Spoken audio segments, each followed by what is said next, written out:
We are back at it again on this platform. And tonight we have a guest, no stranger to everyone, no stranger to this platform. He's a man that's been causing a lot of excitement on the air, causing a lot of commotion, man. Um, you know him. Everybody know him. Everybody know him as Mr. Darwin Clarke. Good night, Derek. Welcome to the platform, Mr. Clarke. How are you doing, man? I'm doing well. How are you doing, Derek? I'm good, man. It's good to see you, man. Thanks. Same here. Hey, look, Um, you're no stranger to this platform. I am not. I'm like a regular, if you want to call it that. Hey, but before we get started, what happened to the Maple Leafs? Come on, man. You, You see what happened? I jinxed them. So you know what I did? I okay. took the Maple Leaf jersey off, and now I'm going back to. You let a team from So, Florida beat you. Team from the it's a Sunshine shame, right? State, man. Yeah, should not beat the Canadians in hockey. Come on. Well, we'll see. As they say, it's very early. It's All young. right. So Well, yeah, one love right now. yeah, I mean, one love is good. One love. Hey, Bob Marley, one I was love. about to say that only if you're Bob Marley, though. Well, we ain't scared, man. We ain't All scared. right, all right. All right, man. Hey, you have to feed that drought. I mean, you guys been suffering for a while there, so Yeah, it's been a while, and I see you got a team down in your parts too. But we've been thirsty, so we yeah. getting ready. The city is thirsty, actually. You should see the people out there, man. I can only imagine. Yeah, I was actually in the city of Seattle today, and yeah, the Kraken. Yeah, everything is cracking, man. So I think they're playing Well, tonight, actually. Yeah, if well, you hear the good wife luck. Good luck screaming, to you guys down there. yeah, I think the wife is probably watching. So any screaming or foul language, that means they're losing. She's not as a soon big as we hockey fan, but she's watching the playoffs. as soon as we're done here, I'm just gonna go turn it on and gonna sit back and watch the rest of the match or the game they call Yeah, it. the game. Yep. You know, and I have and some then work to do as soon as we get off. So more work. Yeah. Busy well, time of the year. since you not being a stranger to this platform, man, why are you here tonight, man? Let's talk a little bit. Well, we're about to launch the Fun in the Sun racing partnership. So Fun in the Sun is literally a partnership where we want to bring people from all walks of life, rich, poor, anyone can own part of a racehorse. And we'll run the horse in Barbados. And for the North Americans or English or any part of the world except Barbados, there'll be an opportunity for us to showcase our island, give you guys a glimpse into the horse racing while having a lot of fun. So that is what it's all about. And you don't have to be rich, like I said, to get involved. We have micro shares, we have macro shares or large shares. So whatever one can afford, there's a spot for you. So I would say all the people that never owned a horse before, looking to own a horse, they can go check it out. Funinthesunracing.com. So it's called funinthesunracing.com, and that's the That's website. the website. Yes, sir. I'm gonna try to put it together here and scroll it across so that people can see it.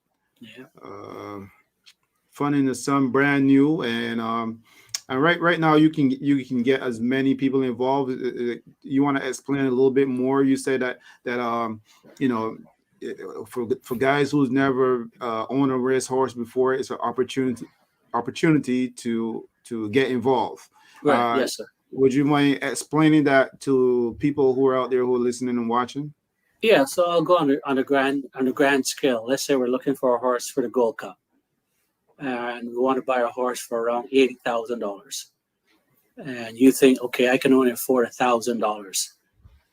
So your $1,000 is towards the 80,000. So you might have people owning half the horse, which is 40, a quarter, whatever share, but you own what you can afford. And we're offering one time for a year ownership or lifetime ownerships.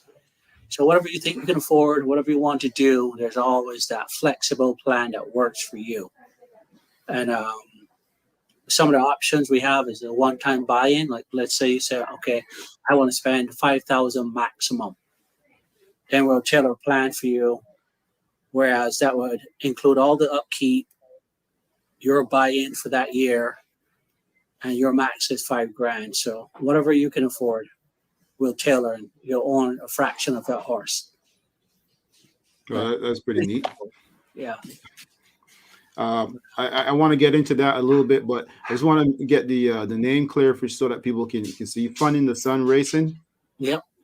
So if people want to check it out, is it funinthesunracing.com or is it fun in the sun racing? Yeah, .com. Yeah, funinthesunracing.com. And that's all in one word. One word. Yes, one word. Mm-hmm. And all in English. Fun in the Sun Racing. Yes, sir. But you never know, right? I mean, sometimes we get creative and we do all kinds of stuff, right? No Z's, and yeah, it's the Queen's English.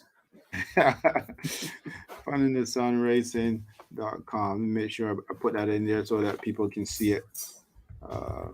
Okay. There you go. Banner. And there we go. Funinthesunracing.com, right? Yep. Yes, sir. All right. So there you go, guys. I mean, go check it out. It's ready. I guess you can see a lot of information on there. I checked it out one time. Maybe you updated it some more, but I had to look at it yesterday, I think it was. Yeah. It looks pretty cool. How was your experience? How was your experience? It looks really good. I think to see all the colors and everything. That's exciting to see, the colors and the brightness and all that. Right. So that helps, Any kind of feedback is great. I mean, whether negative or positive is always great. So a lot of people are saying it looks really good. Some people commented that it wasn't done by Barbadians, and I'm like, yeah, it's all Barbadians. So, but our people and how we think about our people. But there were some, I don't say negative, but constructive criticism, which we're going to fix and get that squared away. So like I said, all kind of feedback is welcome. Things that you think we can do better, make it more user friendly. Just let us know. We're here to listen, and hopefully we'll satisfy everyone. So the intent for this move is to, I guess, you've done a tremendous job so far in exciting the race world in Barbados, and and I guess you're building on that. Trying to, yes, of course, yeah. But this is my concept. If I can bring 40 people every year to Barbados for the Gold Cup, and it will be a planned week. We'll have activities. So it's not just my dog came to say hi. It's not just horse racing. It's everything else. Everything else the island have to offer. So we really want to showcase the island. Say, hey, this is Barbados. Hey, by the way, there's a horse race on Saturday, and come see the horse run, and that's basically it. Yeah, but it's all about fun. That's why it's fun in the sun. Winning the Gold Cup or running well will be the cherry on top, but the main thing is to showcase the island, and everyone that's involved have a great time. Now, I guess we talked about this. I talked about this with some other people many months before in what you're doing, and I think that is a really good effort from your part, and I think that it'll be an opportunity to get a lot of people involved. But the thinking, the mindset has to shift a little bit for some people, because horse racing is not a cheap sport, right? Right, it's not. So getting involved in these small percentages really can actually open up your ideas and open up your knowledge about how this business works, and the load of responsibility that owner shares. Actually, it might be actually a good thing, because the guys who sometimes are very who has a very unique way of criticizing, Right. would be able to see, how these things work, right? Well, that's what I'm hoping to do. Like, let's say a real bird, not picking on the real birds, but a real bird, he knows everything about everybody else's horse. So now here's an opportunity that you can own a fraction of a horse. You'll see the day to day, what goes into it, what goes into the decision making. Why we would go here and not there, why this jockey and not that jockey.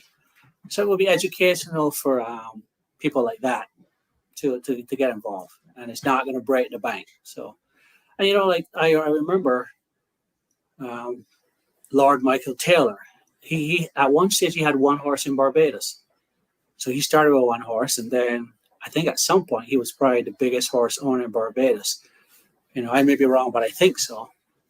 He had a lot of horses running, so it just starts with one. You might have someone that's on the outside looking in, wanting to get in, and this might be a conduit for them to say, okay, now I want to be a big horse owner because I love it and I know how it works, and there's no more gimmicks or this happened. And you would have a very, very good outlook, hopefully, on the business, a positive outlook, and you will go off on your own to own horses if that's what you want. Well, I know that you've said some things earlier, and I'm just wondering, what's the lowest dollar wise for a person wanting to get involved, or is that something? Because you're a pretty open person. Yeah, I mean, I would say probably $1,000, and it's just because of the sheer numbers. I don't want to get beyond 40 because I'm thinking about the capacity to entertain 40 people. Right. Let's say you had 100 people. That's a lot to have that intimate one-on-one, everybody having fun. But 40 was just a number that stuck in my head. And I think with 40 people, you can have a captive audience. You can take them here. Hey, let's go on this catamaran ride. We might need 4 of them, but we don't need 10. So I think you keep it pretty intimate, but still with what I consider 40 is a large group. Oh yes, indeed, it is a large group. I've seen the numbers and the groups of people on TV when you see a horse Certain horses goes in the winner's yeah. circle. Yeah. The circle or semicircle is so wide Yeah. that They can't fit. The cameraman really has to be really good to get everybody in. So see, that's a bigger platform, more coordinated, established, and it's come to the races, enjoy what we have to showcase to you, and then everybody goes home. But Finding the Sun is like you come to Barbados, so we have to entertain you. We have to make sure you have a good time. Yeah, absolutely. So it's not just coming to the races. We have a box, everybody have fun, we have these functions, and then everybody goes back to their corner. We'll have you there for a week where we're going to smother you with sunshine and love. So I think that's our package. Well, you why are you doing this, Darwin Clarke?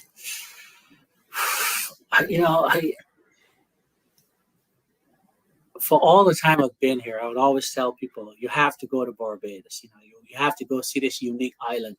And I would always say it's not that I'm from there that I think Barbados is this great island, because I've been to almost every other island in the Caribbean.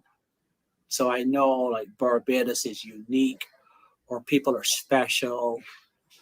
It's just a good time. I mean, it's hard to explain it without being there. At one stage of my life, I used to go to Hawaii twice a year. Water's is nice. Temperature is great. You get to eat American food, but it's still not Barbados. Barbados always have something extra. Yeah, and I think that's what I want to share with people is like, go see it. You have to go see this island. You have to go see horses run in Barbados. And, the unique setting, all the stuff that it offers. And somehow a horse race breaks out, So I think that's the main reason. And to be honest, it's a very unique set of fans as well because the fans are very intelligent about the races and they love the races. Yep. So I mean, it's a great opportunity for people who love horse racing to be amongst horse racing fans who may not have maybe $20,000 to spend on the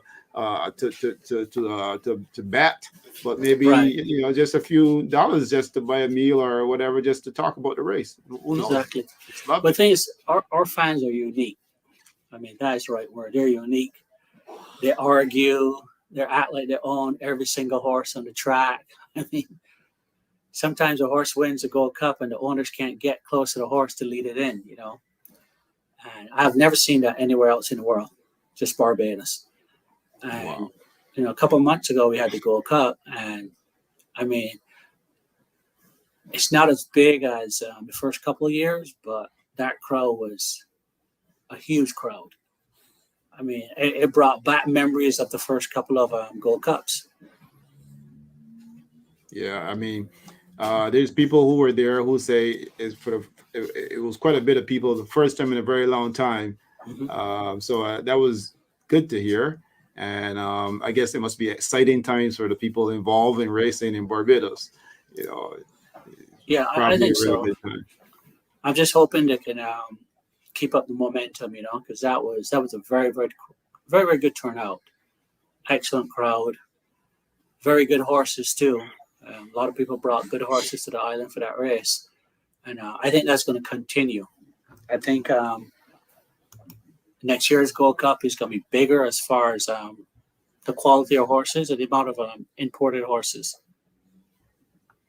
Now, is there a cutoff for the amount of people you can entertain on this venture of Fun in the Sun, or can you have as many people involved that want to be involved? I think you can have as many, but the logistics would be challenging, and there's going to be a lot of paperwork behind the scenes. But I think you can involve more people. And, but it's up to the people, a guy might want 0.05%, and he can have that. But I mean, I don't want to say it's not worth his time because he still owns a fraction of it. He still have that vested interest. But I think 40 is a good number. But, I mean, it could 40 is be. the number. That's the number that stands out for you. Yeah, it does because if you want a good horse for the Gold Cup, you're probably thinking 35 at the low end. And if you want a female horse, you might have to spend 80 at the top end or more. So you claim a horse, you have to pay taxes. Some jurisdictions you have to pay aftercare. I think New York has 1.5% aftercare. So you're probably, if you claim a horse for 35, you're around 50. Then you ship. So probably 58 ship. So probably costs you 60 to get landed in Barbados. But and that's like a 35. So I think 40 people. I mean, the more the merrier. But I'm just saying, like I said, for the intimate socializing and stuff like that, that's a good number. Well, I'm sold. I'm sold on what you're saying, based on what you're saying, because I'm just looking at Darwin. I'm looking at you right now. I'm like, this is Darwin Clarke, a businessman, but definitely not a salesman. So people who want to get involved, you're not trying to sell them. You're just I'm saying, not trying look, to this sell is an anything. open opportunity to get I'm involved not. here. I'm not. Well, the thing is, if I'm trying to sell, I'm trying to sell to beat myself. You know what I mean? It's like, That's yeah, awesome, I'm man. thinking on a grander scale. I mean, everybody would like to win the Gold Cup. I would like to win the Gold Cup, but as a group, and it happens, it's like I won. Um, Yes, I'm not trying to sell anything. I mean, if I was saying, hey, buy a horse, and there's no residual for me. I mean, I can't figure out a way where I can carve out a few pennies here, and everything would be posted, everything transparent. So yeah, there's no devil's cut. I wish there were, but there's none. I like this transparency in this newer generation. I'm just glad to be alive and be amongst it, because these days people are a lot more transparent. They're providing information. People are kind of like holding hands and saying, hey, look, you can do this, you can do that. There's an opportunity to do this, to do that. Compared to the past where things were kind of hidden and you don't know heads or tails, right? So I mean, what you're doing is pretty cool. It's quite exciting. In horse racing, there's a hard cost, and then you will have obviously vet bills. You can't predict vet bills, and there's no way to quantify how much entries are going to be, how often you're going to run, and stuff like that. So those would be added costs, but you will have all your hard costs up front, so you'll know exactly what everything is costing. So other than vet bills and entries, you know what you're in for. Wow. Now, let's talk a little bit about your horses right now, and currently, how many horses are you still involved with in Barbados? I think 7, 8. I think so. You think? Yeah. Let me count. Dude. Wow. Man, say he thinks. Yeah, 7. Have 1 in Kentucky, 8, and 3 in Canada. So 11 that I'm involved in. Now that you mentioned that, so being involved with funinthesunracing.com, is that limited only for Barbados horses, or that's also extended to Canada and America? It will be international also. We haven't launched that yet, but it will be international also. Yeah. Okay, but currently that would be Fun in the Sun primarily for Barbados, because obviously you're talking about the sun. The sun, exactly. It makes a lot of sense, because the sun has its seasons over here. So. Right, exactly. We'll have to do that for 3 months of the year. Yeah, absolutely, man. Fun in the summer. Wow, fun in the summer. Yeah. So, so go ahead. Well, I was going to say, now that we've got over the horse racing part, I mean, it's not just horse racing. So we're going to really get into sponsorships, or really get into scholarship programs and stuff like that. So far, we have sponsored a race car. So it has our logo on it, and we'll continue to sponsor that race car rally in Barbados. And we'll give away some scholarships every year. So we're going to really give back to the community. So that's probably one of the benefits, I guess, of Fun in the Sun, is that we're not just doing it to showcase the island, race horses, have fun, but we're going to try to help the local community there as well. No, that's pretty cool. That's really good. I mean, and to take on a venture like that without being urged to, I think it should be commended. At some point in time, I'm pretty sure somebody will come and give you a good slap on the shoulder and say, "Hey, look, you've done a tremendous job," and we'll start to see things start to pay off with everyone involved. I can only imagine. Hopefully, I mean, we can put a few kids through college or something. That would be so great. Yeah, awesome. That would be good. That would be really good. Oh wow, man! Fun in the Sun, racing.com. I'm just going to try to put it back up there, so that people can see. And if they go to the website right now, they're able to get some information as well without having to talk to you directly. Well, we have the contact information, but as far as like what I just said on the show, as far as the nuts and bolts of it, yeah, they'll have to contact me or somebody else that's there about the specifics and the buying in aspect of the horses. Yeah, but most of the other stuff is there. Now I see the dog is keeping you a little bit Yeah, busy yeah. I thought I heard him scratch at the door. I was going to say, excuse me for a second. there. Yeah, you So may want to go out. So I mean, it sounds to me like you're always active, thinking of the next thing to do, or you're trying to get something going. Well, what inspires Darwin Clarke to do? Like, I know it's because you're from Barbados, but I mean, there must be some kind of something you you want to give back to the people there, to the horse racing community. Yeah, I mean, it's part of giving back. I mean, there's so many ideas I have, and some of them are personal. You know, I have some personal agendas that I would like to achieve before the good Lord calls me. So definitely You're like not to give sick or back. anything, are you? Oh, I'm not. No, not. Okay. Just want to be clear because Yeah, you if I was, I would make that. I would let everybody know I'm not that kind of guy. But a lot of I times did. when people are going, they like to give away everything, right? Oh So no! That fire sale hasn't come yet. I think I'm still healthy. I went. I actually had a colonoscopy. I think last week, actually, last Thursday or Friday.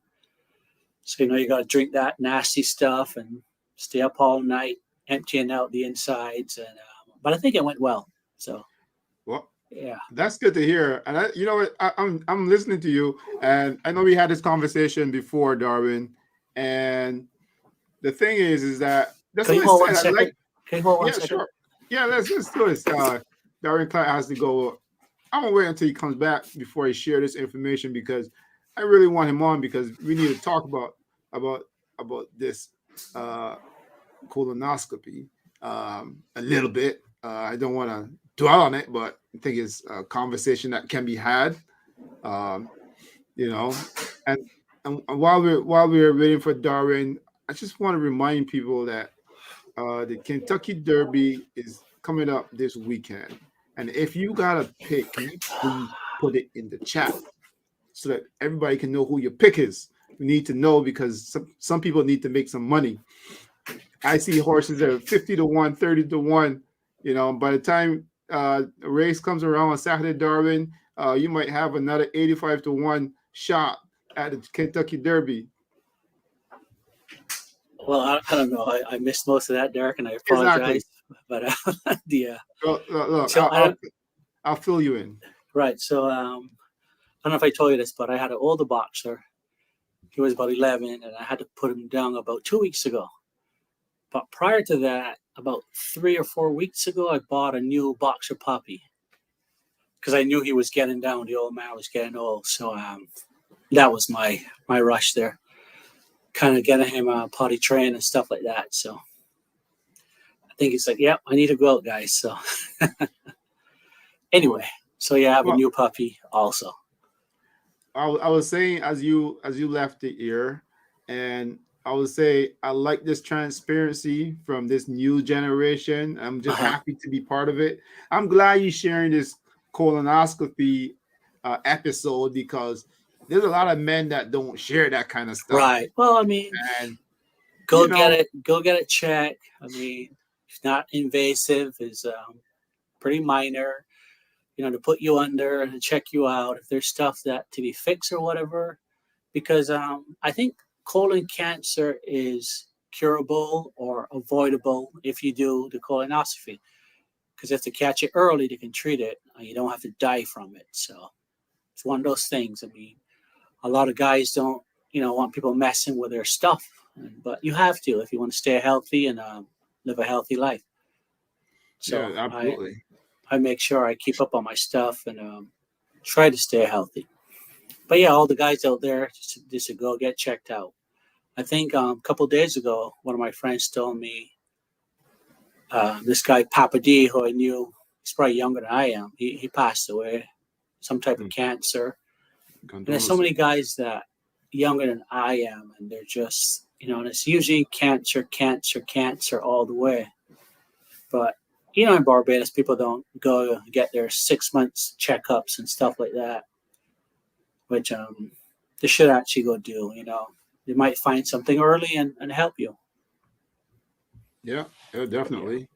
Nothing to be scared about.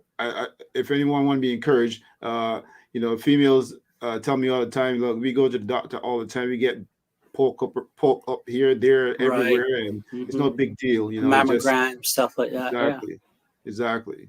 But yeah, I mean, got to stay healthy. I have a Definitely. lot of things on my plate. Still a lot of things on that list, and it's not my bucket list as yet. It's just my list.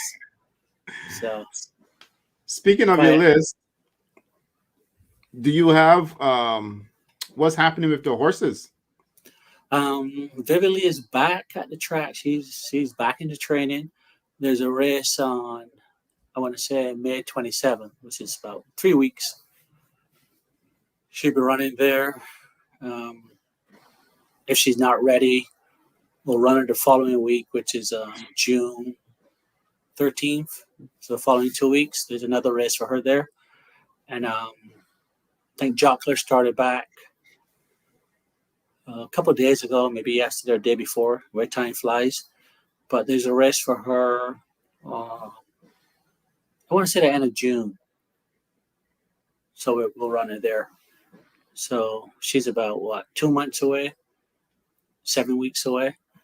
And then Rapunzel Dream, she won her last start, but there's no race for her until mid-June. So I think she's on the farm resting for a couple of weeks. Same for Solar Kitten.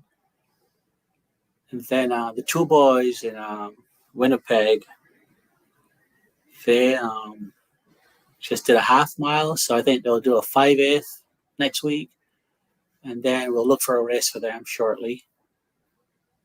And I think that's it. Man, But you yeah, keeping yourself busy. oh yeah, it's like it's from one spectrum to the other. But looking forward to the Winnipeg meet. I think they're starting on the 22nd, so I think might have one or two then. But yeah, it keeps me pretty busy. And yeah, Jockler had an extended rest because we never gave her a break. We got her there as a 3-year-old. I think we started her Boxing Day, probably arrived in the island about October. Got her into training, and then we made a switch with trainers last year September. So she ran all that time. She was at the track, and we were going to give her a break. We said, okay, let's give her a break, give her a couple of months, let her catch herself. But she had picked up so fast. We were like, okay, let's wheel her right back. And she came back and she won. We took her away for 2 weeks, wheel her right back and won. But the thing is we had her on this 2-week cycle where we'll send her to the farm for a little bit for a low R&R. But it was never enough to okay, stop, let her get a break, just let her catch her breath. So after the spa, we decided, and we did it before the spa, we said, win, lose, or draw, she's going away for a month. Nice, nice. Same with Vividly too. Whatever she had run in the Gold Cup, she's gone for a month. So we tossed them out for a month, and then looking at the program, we said, okay, let's give Jockler an extended period because we don't want to run two of them together. So we figure, why run two when you only need one? Or as the Americans would say, why run two when one would do? So Vividly would go out there and hopefully do some winning while her baby sister chills out for a little bit. So I guess with Vividly and Jockler doing their thing, I mean, obviously you're looking at the next best one. So I mean, is that work in progress as well? And is that how the syndicate comes together as well? Yeah, so we look. I always look through the sales and stuff like that. But I think the June sale will be here shortly, and I'll look and see if there's anything I like. But right now, there are a lot of nice 3-year-olds in Barbados. John Mart has a couple, either Gold Cup or what I consider middle of the road, like an 80, 90 horse, because I think that level of horse, Barbados is missing that right now. you have a lot of nice, one and over horses, but that 80, 90 horse, they're missing a lot. I mean, we have two that we can't find races for, and I think if we find something there, price is right, that would be a good gap to fill. I was looking for a sprinter, but why look for a horse that you have to run against jocular? So we identify a horse that was really, really fast. I mean, in North America, she was going about 21, 44, 55. I mean, she's really fast, but we suspected something was wrong with her. So we said, okay, let's take a breather. And it turned out that way because I haven't seen her back in a while. So I would suspect there was something wrong with her. But I'm looking all the time. Well, Always looking. Well, it seems so. I mean, you told me one time that you're on your computer, you got your laptop, your monitor, everything is all over, and you just kind of like working. It's a different kind of work, but it's a work that's needed if you want to succeed in this kind of business. It is hard work because what eventually happens that I would pinpoint a horse that I really like. I say, okay, if this horse comes for this price, I liked it, and it doesn't. Or it does, and I'm like, okay, something is wrong maybe. So then I follow that horse for another couple of months to see if I was correct in my assessment or it would have been a bad deal. So there's also lessons to be learned. I call them near miss. So I was like, oh, that's a near miss. So I would make notations on what I like, what were the red flags and how I treated it. So it's a lot of work, but it's fun. Well, and there's ones that there were a couple that you miss and turned out to be really nice horses. So you have that also. But I'm a filly mare guy, so I don't spend a lot of time on the colts. Why is that? Well, explain. Because I'm looking at the breeding. I mean, Barbados have so many stallions already, Derek. I mean, like I have all my nicks over there with all my mares and stuff like that. And so there's so many stallions in Barbados. You need more mares. You need to strengthen that brood mare band. And I know a lot of people are probably thinking, well, okay, if you keep bringing in brood mares all the time, you can't breed 20 or 30, right? Which is true.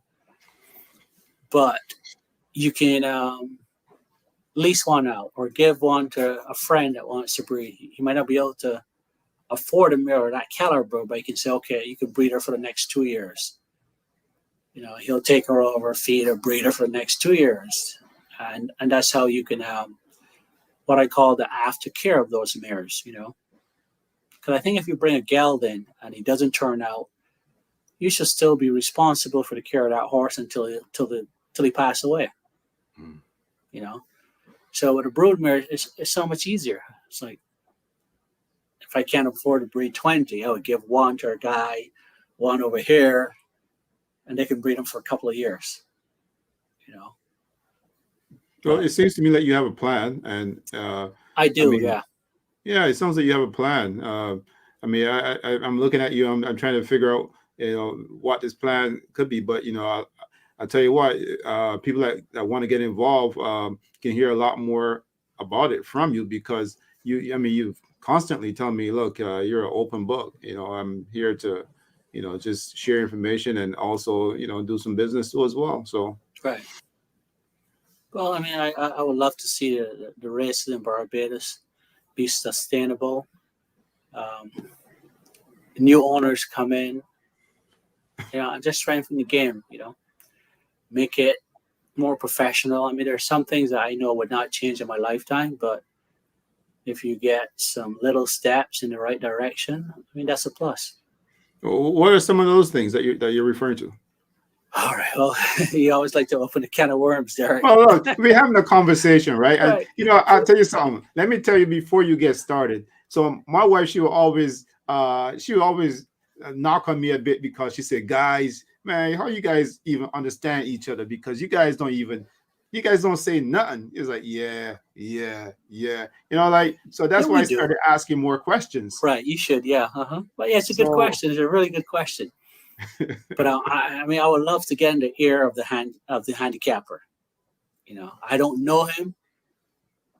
I don't know what he looks like. I don't even recognize his name. But anyway, and just find out his thinking, his logic, how he handicap races, how he promotes, demotes.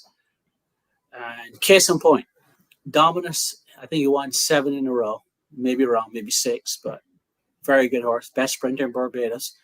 Went into the Spa sprint, finished second, well, finished third, but got second. Then he comes back and he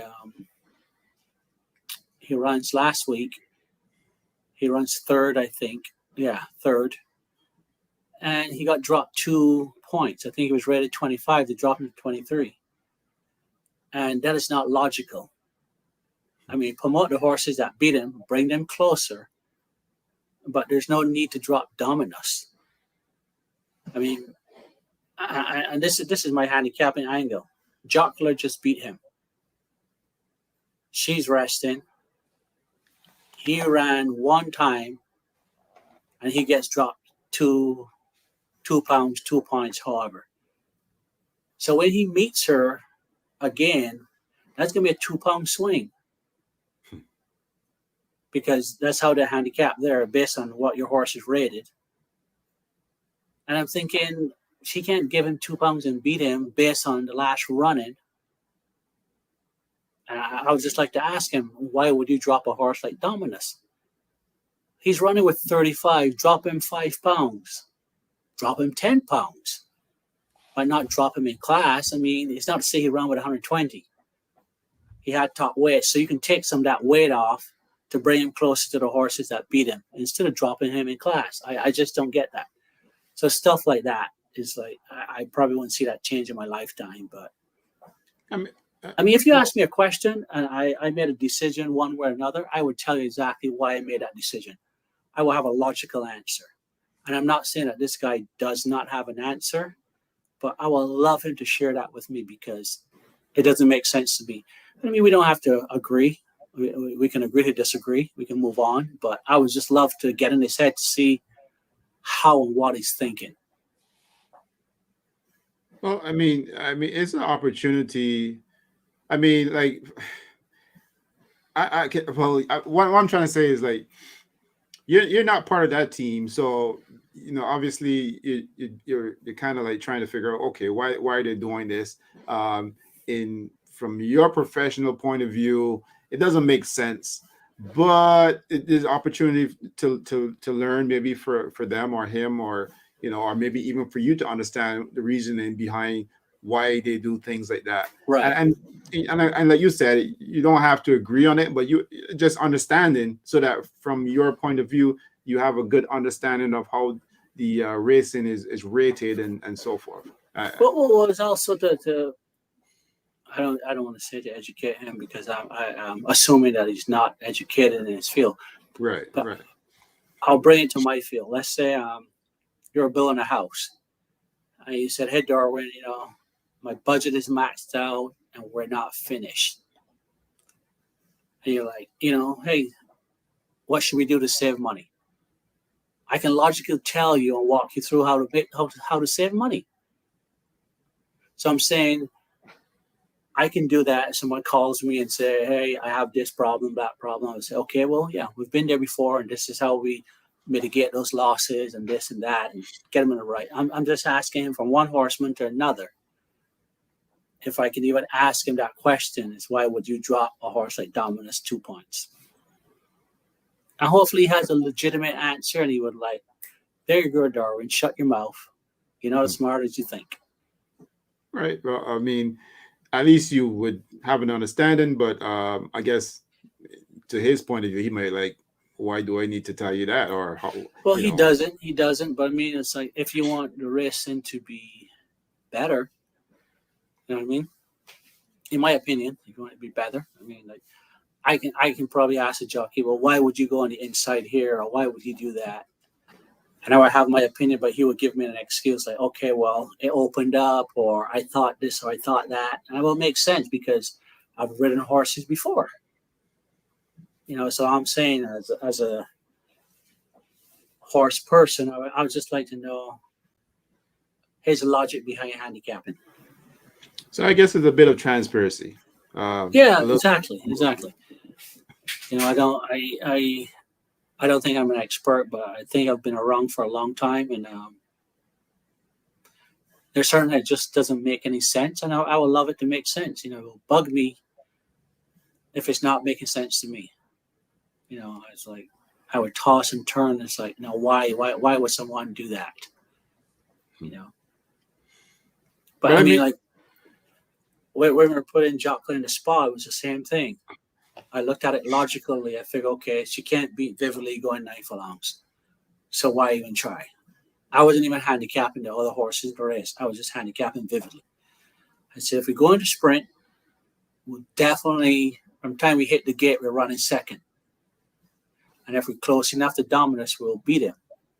So I knew exactly per step why I did everything I did. And it turned out, and it worked out in our favor. But I'm just saying the handicappers should have that type of logic also.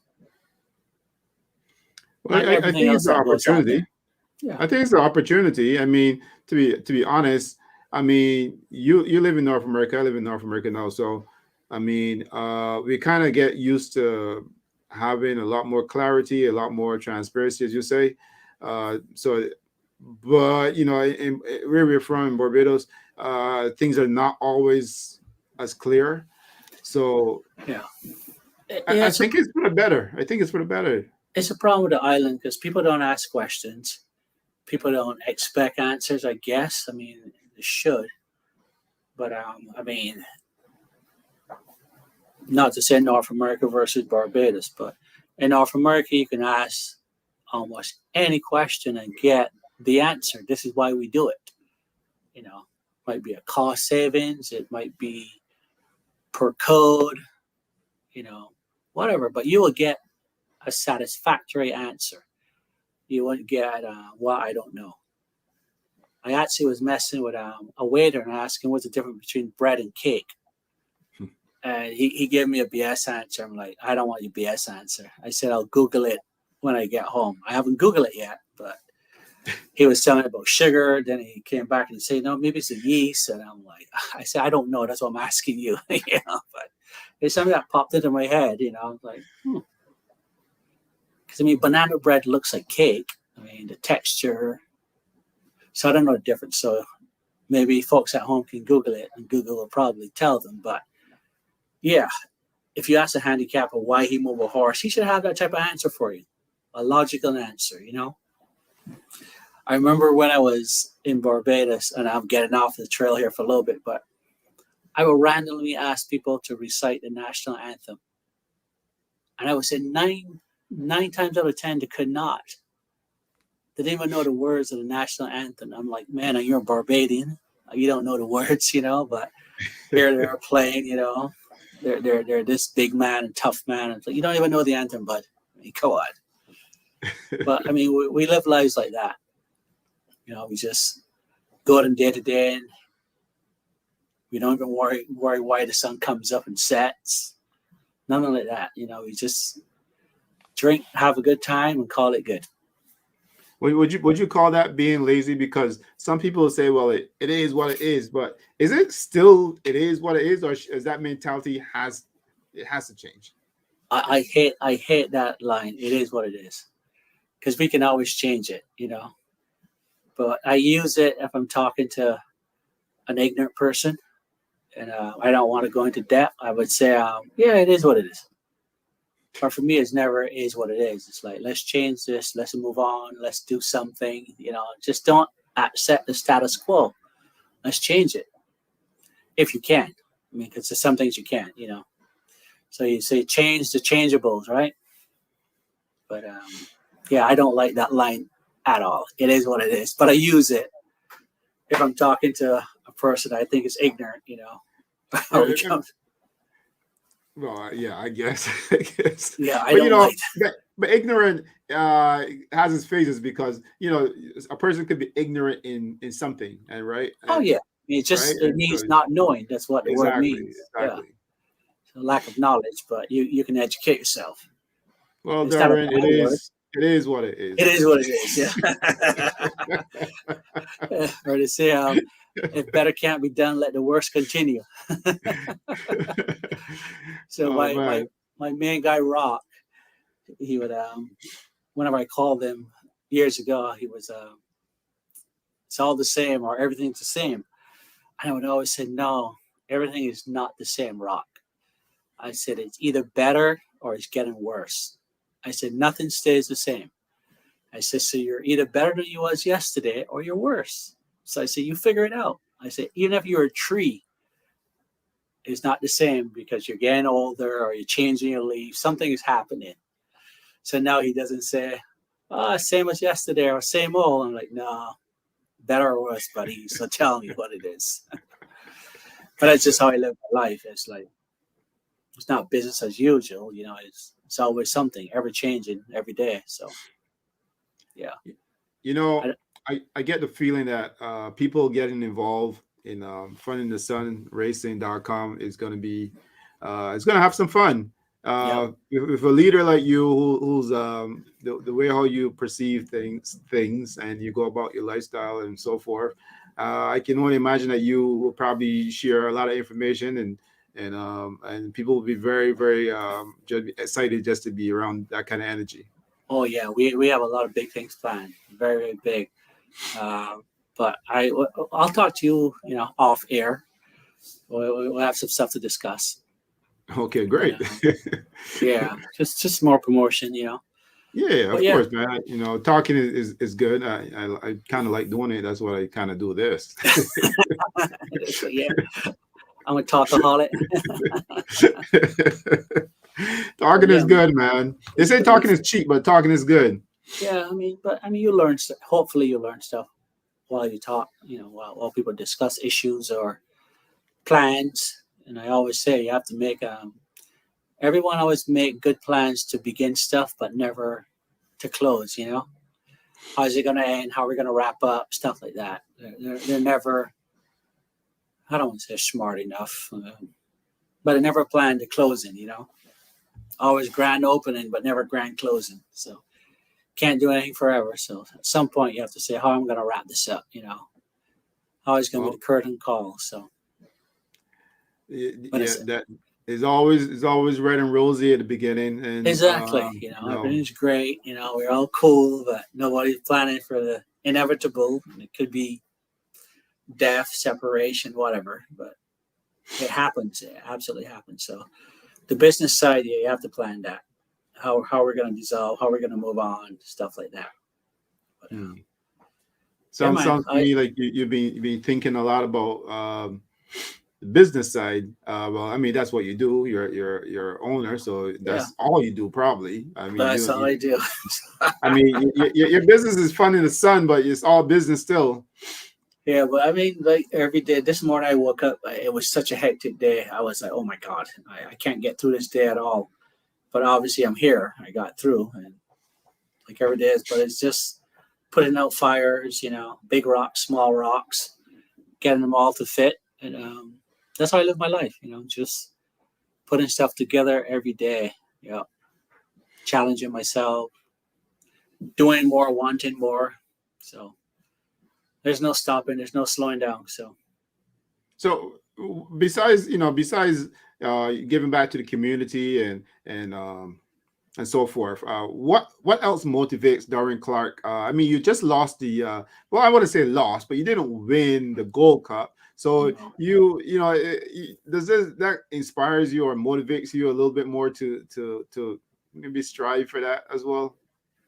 well, I'm going to try for it. I mean, I think I said that before, but I don't use it as motivation to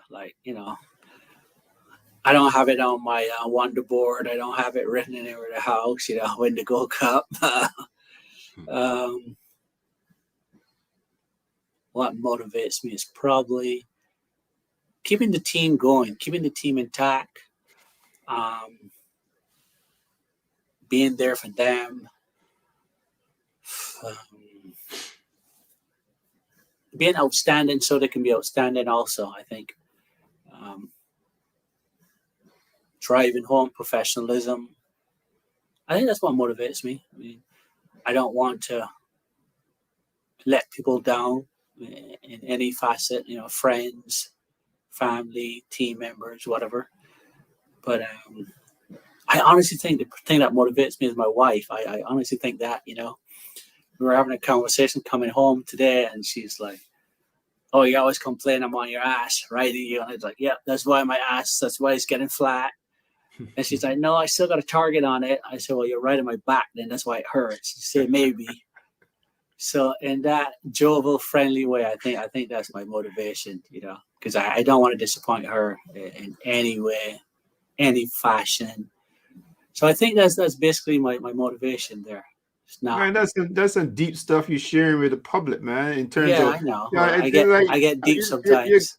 you're like you're that's really good because now you're affecting young men. You're letting them know that it's okay to share some feelings and to Yeah, be good to your wife and call her your wife. yeah. But yeah, A lot of guys she's don't my. say their wife. Yes. They're almost afraid to say my wife. Oh no, she's my motivation, man. She is. Yeah. And I mean, she compliments me a lot too. On my cooking and my domestic duties now. She's like, "Oh my God, you're so good at this and that." And I'm not bragging. I'm just saying, using her words. But yeah, I'll tell you what, it has opened up a whole different side of me. You know. But, Well, yeah, that I think that's what motivates me that's most good of to all. hear. Really good to Yeah. hear. Um, let's see what else is on the table before I stray away I think that's from it. that. Like I said, I have some stuff that I cannot. It's trying to get it together now, so I cannot say it. But just fun in the sun stuff. Um, we just have to get it lined up and dialed in and secured before we say it. But we'll be doing a lot of stuff. It's going to be for the people involved. It's going to be 7 days of absolute fun with a horse race. That's all I can promise. Absolutely fun. I know how we do fun in Barbados. Drunk and disorderly, so it's gonna be fun. Yeah, if we do get any Europeans, they usually get 3 weeks holiday. So most of North America is 1 week, as you know, Derek. I think I actually have two. I think I have like almost 14 days of holiday now. So, but 1 week is enough. Nice. I want to have to get a new liver. So 1 week is more than enough. I want to Uh, ask you something, man. How's the team right now? I saw Charles and I saw Rocco and Hazelwood on the website. mhm. How's the team now? You guys communicate well. It's a Yeah, nice atmosphere. they're excellent. I mean, absolutely excellent. And I have to commend to Sean the way he handled the Gold Cup and the jockler stuff. I mean, I told him the other day, I was like, if we got through this, we can probably get through anything. Because I mean, he was a little kid and riding a horse all the time, and then Rocco comes in and rides the horse and wins, and it took a lot. I mean, a lot of relationships will either crack or they'll break, stuff like that. And I think we left it intact. So kudos to him. The rest of the team is excellent. Um, I think you mentioned Rocco was out here a couple of days ago. Had a good time. Went down to the track. You know, yeah, everybody's great. Yeah, we all having good times. Same goal, So I think everybody's great. Good to hear. Now I know that you brought Charles out of the cave and Mm-hmm. brought him back to life, and he's excited to do training again. And what are you seeing in terms of, because for fun in the sun racing, you want to kind of like compete now, not only with Barbados, but you want to compete with outside of Barbados in Yeah. terms of professionality and bringing that kind of uh, perhaps even clientele or whatever towards towards the group. is there still changes, or is it still a project? I mean, because Charles, Charles is coming out of the shell a bit, and I even did an interview with him. So Yeah, he is. But I mean, he has his thing down. I think his stable is growing. I think he's going to have a few ads here shortly, and I'm very happy for him. Very, very happy for him. nice. And it's going to probably surprise a few people. So maybe in a month I'll be back to say, hey, Derek. You know what I mean? Yeah, I think in a month or two he would add some people. I think he has 2 or maybe 3 2-year-olds, and yeah, he's going to get some other horses. So he Nice, is nice. his stable is going to grow, which is really good. Yeah, excited. That's really I good to told him, I hear. said, don't forget the small people. That's really good to hear. Yeah, oh I'm yeah, hoping that I can speak with him maybe down the line. We can have a good I'm conversation. thinking, yeah, and the next month, yeah, he would have a good idea how big and stuff like that. But yeah, he's stable is growing, so good for him. No, It's good for everybody. I like hearing this. I think it's a step forward. No, I mean in general. Now I gotta ask you a little bit about what you're doing. Now, is there some of that already happening in Barbados, or is this kind of new? What's that? With the what you're doing with the Fun in the Sun racing. Um, I think it's new. I mean, years ago they had a large syndicate. It was called 10 or more syndicate. mhm. But I think they only had one horse, and pretty nice horse too. A horse called Bull Mover, and never wanted to go cup and stuff like that. But I don't think anyone is thinking as large as Fun in the Sun. So yeah, I don't want to speak for other people, but I think most of the horse owners in Barbados are, it's either them or maybe a couple people here and there. But I don't think they're willing to spread their expertise, or whatever you want to call it, spread the love, which I have no problem with. It's like the more the merrier. Let's have fun. Mm. But a lot Yeah. of people are just them or a couple of people. But for the most part, I don't think anybody's doing what we're doing.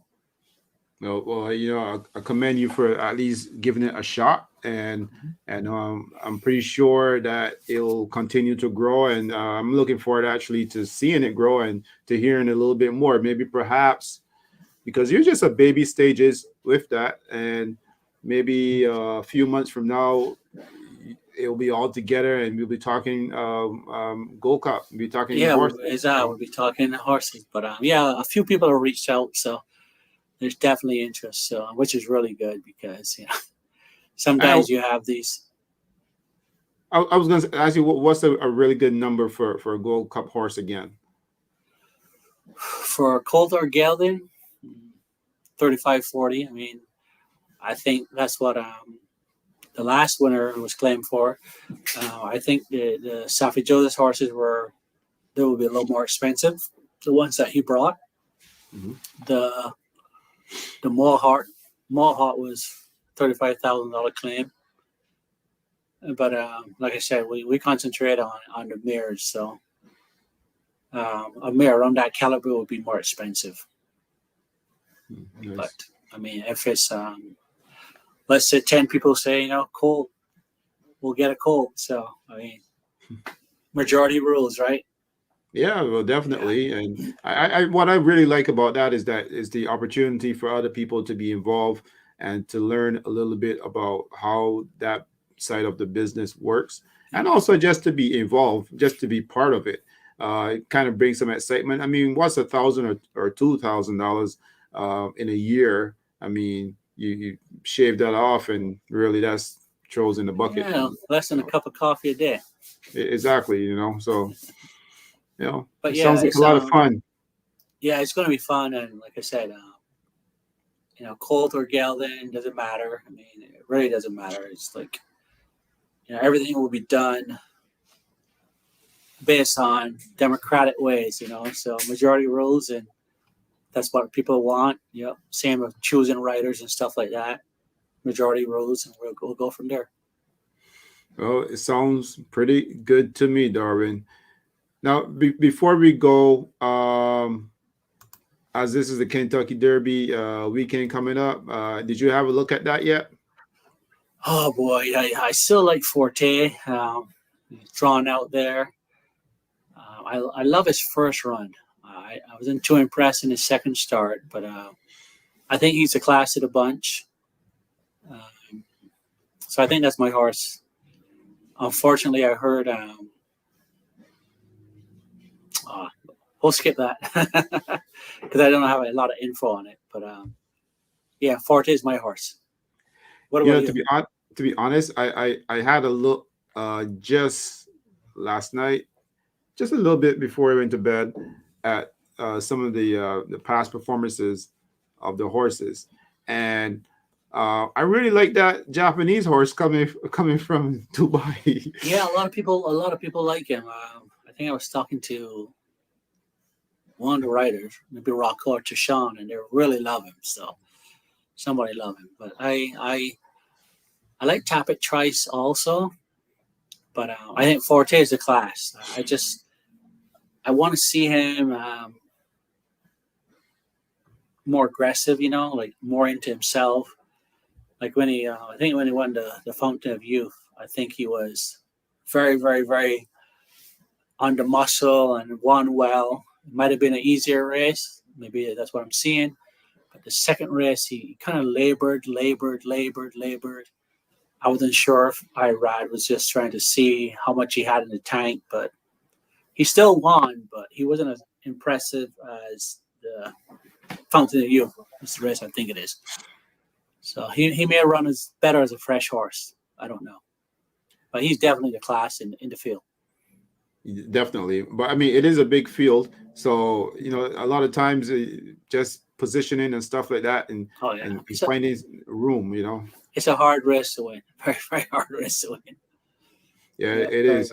Last year, Rich Strike was really on his game. He came through, and the pace was so fast, though. I mean, the pace was brutal. So everybody was backing up. He was the only one running in the end, but I don't think he'll have a pace that fast ever again in his life. So, but I don't think he was the best horse. He was the best horse on that day,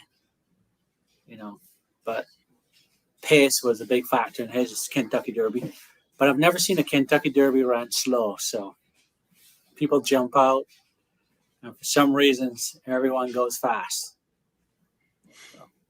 So Forte is the one that you're going to go with? Yes, I'm going with Forte. That's my pick for the Kentucky Derby. I'm on your show so often. Like I should come on like every week and give picks. Well, I mean, if you pick a horse once or twice and they win, definitely people want to hear from you. So I would pick winners. I mean, like I've watched one Canadian race all season, and it was the one that Ted's horse finished second in. And the only reason I watch it is because Rocco was telling me about his buddy winning that race. So I was like, okay, I got to go see this race. So Ricardo Santana won that race. And that's the only Canadian race. But I'll get to it, and I'll get some picks for you. Okay. Well, maybe we can set it up, because I like doing that stuff too. So it'll be pretty cool. I'll get the program, and I'll look at the races, and we can. I'll get my pick of the day, pick of the week. Yeah, that'll be real cool. All right, Darwin Clarke, man. Thanks for coming on. I hope that people will enjoy Fun in the Sun. It sounds like it's going to be a lot of fun. And I hope so. We'll do this another time, man. All right, brother. Good luck to those. Good luck to the leaves. Yeah. Good luck to the Krakens. Hopefully, they're springing and not falling.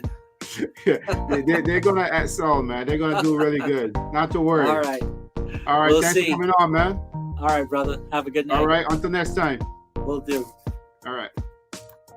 Here you go, Darwin Clarke, Fun in the Sun. Check him out. Check it out. Check out the website, and then get involved if you may. So on that note, we're gonna bounce, and we have to do this another time.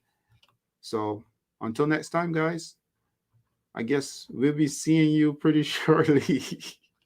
I'm trying to talk to someone here online before I go, but I figured like maybe I can stall and maybe see what they're saying. Let me see what's going on here before I go. Sorry, inside joke. Anyways, until next time, guys. We'll do this another time.